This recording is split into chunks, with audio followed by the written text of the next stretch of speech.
Ooh, that looks tasty. The king has gone mad. Well, madder.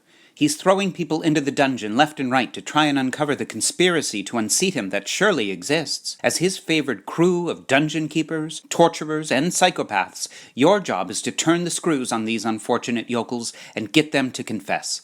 The best torturer will be awarded the title of head warden, and the rest, well, best not to think about it. Welcome, folks. Today the Hungry Gamer is back with yet another Kickstarter preview. Today we are doing a preview of Talk, You Fiend, a game by J.P. Stone and Michael Lynn, and published by Stone Bone Games. Now, before I get started, please turn on the Klingon subtitles just in case I make any mistakes. That is where you will find the updates, the fixes, and also thank you to Canadian Kev for doing today's voiceover intro. Talk, You Fiend is a very simple bidding game. Now, what makes it fun is that you are, in the words of Michael Lynn, mixing The Office with Game of Thrones. Because what's going on here is you are each a royal torturer. And you can see I have my player 1, my player 2, my player 3. I'm set up here for a 3-player game. The game plays 3 to 6, and it actually plays best at 4 or 5, but just for space and ease, I just have it set up for 3. And so each one of you is a torturer who is doing their best to impress the king with your amazing torture abilities. Now the problem is, if you break too many prisoners, because you don't want to break them, you just want to torture them. You don't want them to actually lose their mind and snap and crack like Theon Greyjoy. You just want to get them just close enough to torture. But if you happen to break too many prisoners, or you're just not good enough, you're going to earn shame, and both metaphorical, as in, oh, you are shamed that you're not very good at the game, but you are also going to get literal shame with these shame tokens. And should you wind up getting too much shame, well, bad news for you, you get sent to HR and you get reprimanded. That is literally what the game says happens. This is not me being clever. That's how this game is set up and how it works. Now, the game itself is very, very simple to play. The goal is to get 10 points. You gain points by being the person who tortures each prisoner the best. And so I'll show you how that works very quickly. So you start out, you flip over one of the prisoner cards. And here we have a potted plant. Looks highly suspect, but is just a plant. And so this is what you're torturing. And should you be the one that claims this card, you will get 2 points. This heart here, this is how much damage the plant can take before it breaks, in this case, literally. And what you do is you're trying to get up to as close to the score of 7 without going over. And the way that works is each player has 7 different torture methods, and each one has a different score value. So you'll see, oh, you got your spiky gloves. That's worth 3. You have your branding iron. That's worth 5. You're just out to lunch. You're not there. It's a 0. Rubber chicken, that's 2. Your jar of bees, that's 4. Leeches, that's 1. And your janky first aid kit, which is actually a -1 because you heal them up a little bit. And so each player is going to, in secret, pick one of their cards to play, with the idea being you want to get close to 7 without going over. And at the end of the round, whichever player, assuming the plant doesn't break, whatever player played the highest card, they will get to take the card into their score pile. So we'll just say that player 2 here, they used their spiky gloves for a 3, and player 1, they used their rubber chicken for a 2, and player 3 was out to lunch, so a 0. So we add all of these up. 3 plus 2 plus 0 is 5. That is not over the 7, so the plant did not actually break. And then we see who had the highest torture value, and that was our spiky gloves on player 2 here. So the plant goes over here into their score pile. Then everyone takes the card that they played and they put it aside. They're not able to play that one again until they are down to only one card. Once your deck's down to one, then you reshuffle them back together. You have access to everything again. So we go to the next round. Oh, and I almost forgot there. In addition to the player who did the best job at torturing, our 3 here getting the prisoner, the player that did the worst job, that had the lowest score on the almost broken prisoner, that is player 3 with their 0 here, gains a shame token. They are shamed because they did such a crummy job of torturage. Now, shame tokens are worth -1 point. The other thing that happens is, should you ever get 10 shame tokens, then you are sent to HR for a reprimand. And what that means is your shame tokens all go away, and all of the prisoners you have to pass them out to other torturers. So you are basically getting rebooted from 0. So let's take a look at the next card, and that is the Honest Merchant. Now, I know what you're thinking. It is totally impossible to get to 20 with only 3 players. However, if you look down here in the corner, you see double play. And so that means that this particular prisoner is going to undergo 2 rounds of torture. So we start out, and again, you're looking and you're choosing, trying to figure out what cards the other players might have left, and you're trying to guess what they might do, but I'm just doing this at random. So we start out player 2, they have a 5. Player 1 is using their bees, they have a 4. And player 3, they're using their leeches. So now we are up to a 10. And then because it's a double play card, we go again. And so player 2 is a 0, is a 1. And our player 3 is a -1.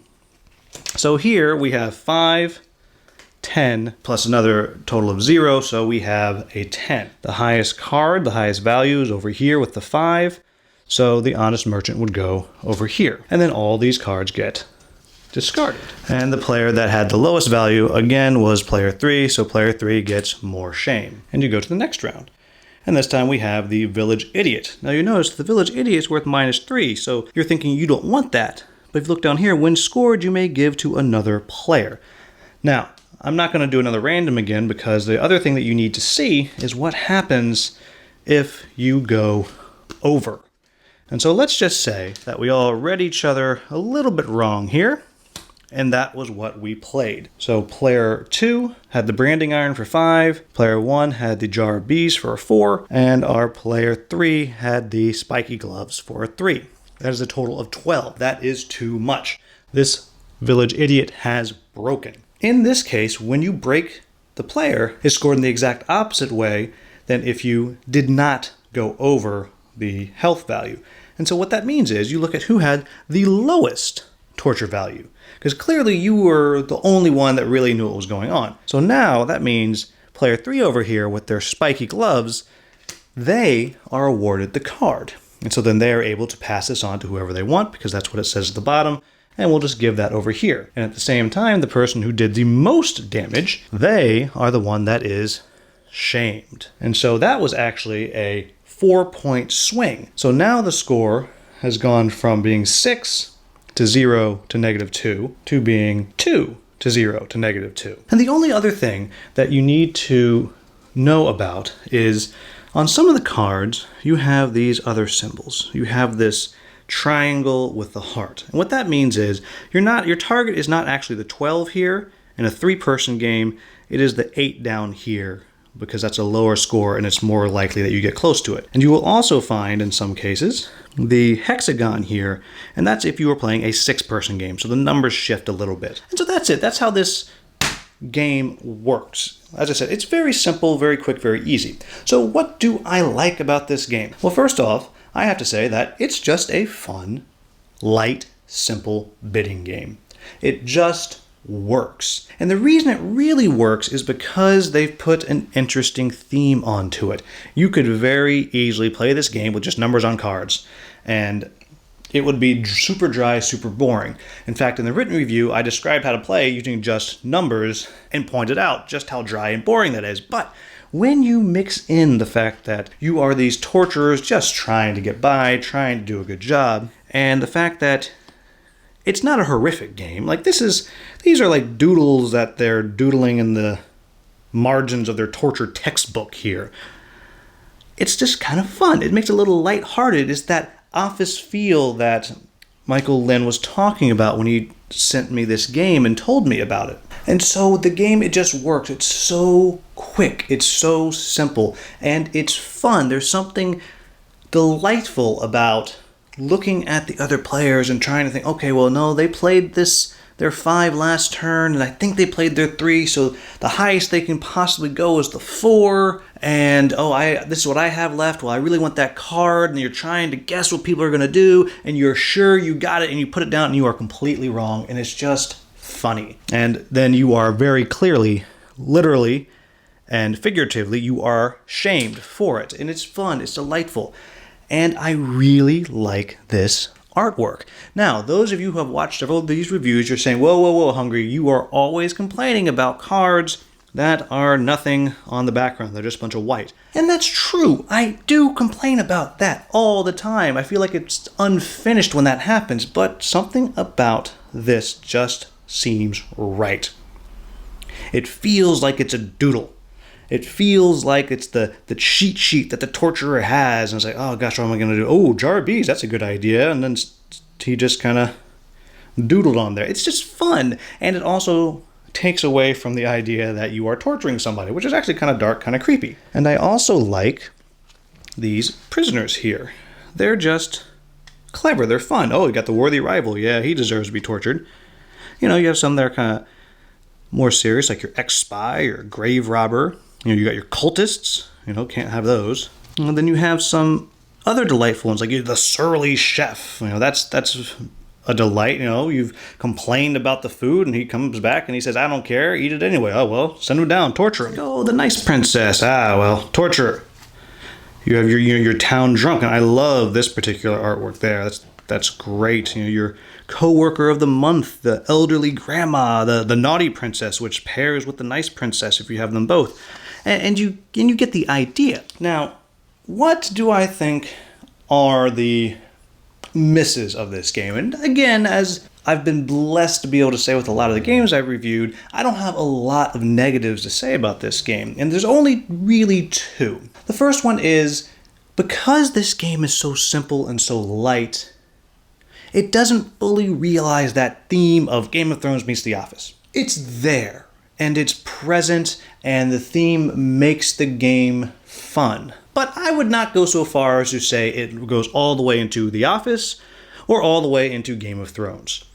So it's just not quite there, and I don't know that it's possible to be that far into the theme with a game that is this light and simple. And the other thing that I'll say is, while I very much like the torture card implements, I think they're good fun and they nail it, I just wish that it wasn't the exact same deck for all 6 of the players.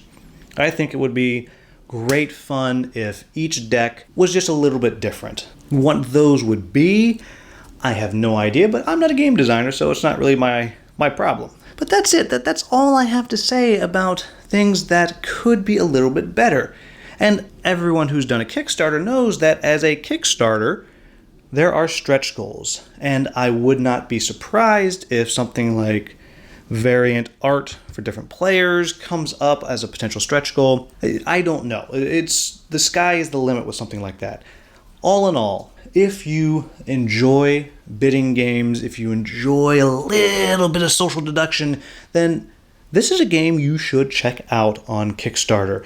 It's coming in just a few weeks. As soon as it's there, I will be sure to put the link down in the comments. And as always, if you are familiar with this game and I made a mistake in the description of how to play, please let me know. I will put that into the Klingon subtitles. It's very helpful if you can give me a timestamp to go with it. And if there was anything that you think could have been done better for this video, again, let me know and I'll do my very best in the future to make sure that happens. I will also say that this is the first review video with the new microphone.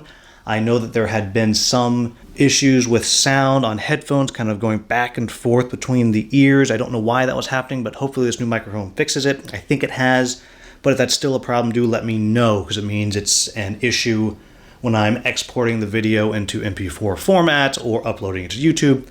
something else. As always, thank you so very much for watching. If you enjoyed this video, please like it, subscribe, share, because I have a never shrinking stack of games that I am reviewing and previewing. So thank you again so much for watching. Have a wonderful, wonderful day.